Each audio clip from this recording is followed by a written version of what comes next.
Die! Die! Why won't you die? Why won't you die? Beneath this mask, there is more than flesh. Beneath this mask, there is an idea, Mr. Creedy. And ideas are bulletproof.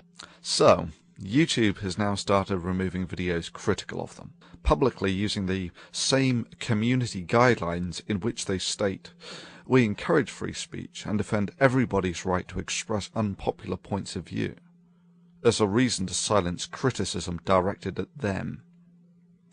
Having long failed to get a response from YouTube over its inability to correct mistakes or offer protection from users being subjected to harassment by such mechanisms as bot voting by a small number, I decided a more direct approach was required. The Achilles heel of YouTube is without question their advertising unit. You must have noticed the progressive spread of ads over YouTube.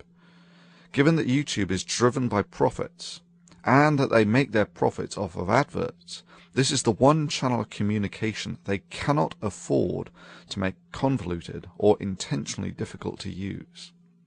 They have to read these emails.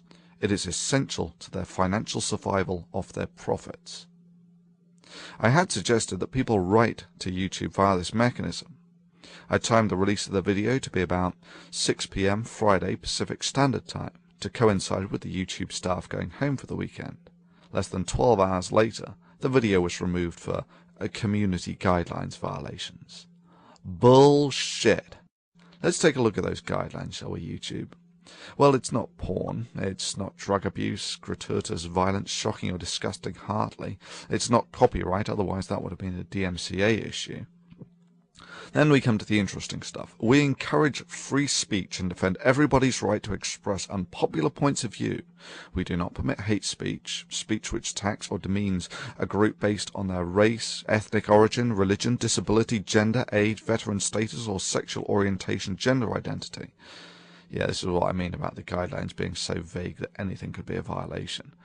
But anyway, it's not that. It's certainly not hate speech, and this is certainly a free speech issue. Things like predatory behavior, stalking, threats, harassment, intimidation, invading privacy, revealing others' personal information, and inciting others to commit violent acts or to violate the terms of use are taken very seriously. Anyone caught doing these things may be permanently banned from YouTube. Harassment?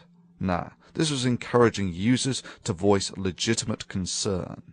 Personal information? Well, I did include Susie Ryder's name. But then again, this was on the video on her advertised channel. I gave away no information that wasn't the first thing that came up when you typed the information on her YouTube advertised video into Google.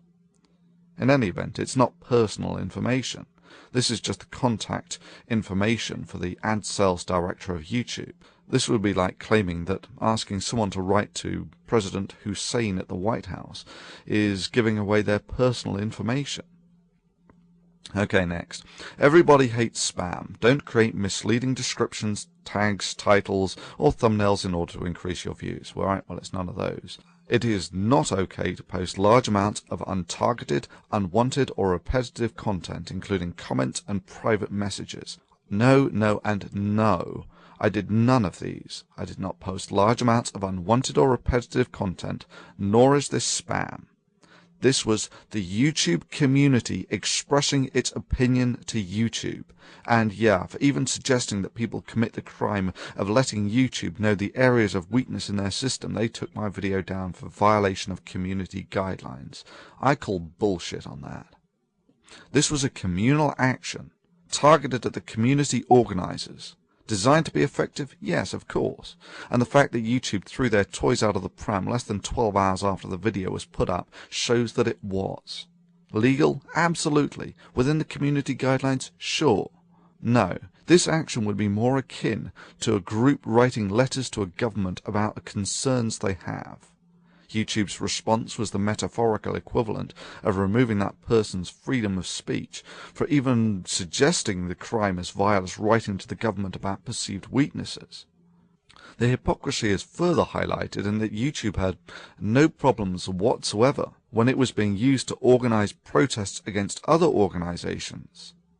However, when the protest was against YouTube itself and targeted the obvious Achilles heel of its advertising department, they threw a hissy fit. So much for all those pious words about we encourage free speech and defend everybody's right to express unpopular points of view. Sure, when I did this I knew it was a calculated risk.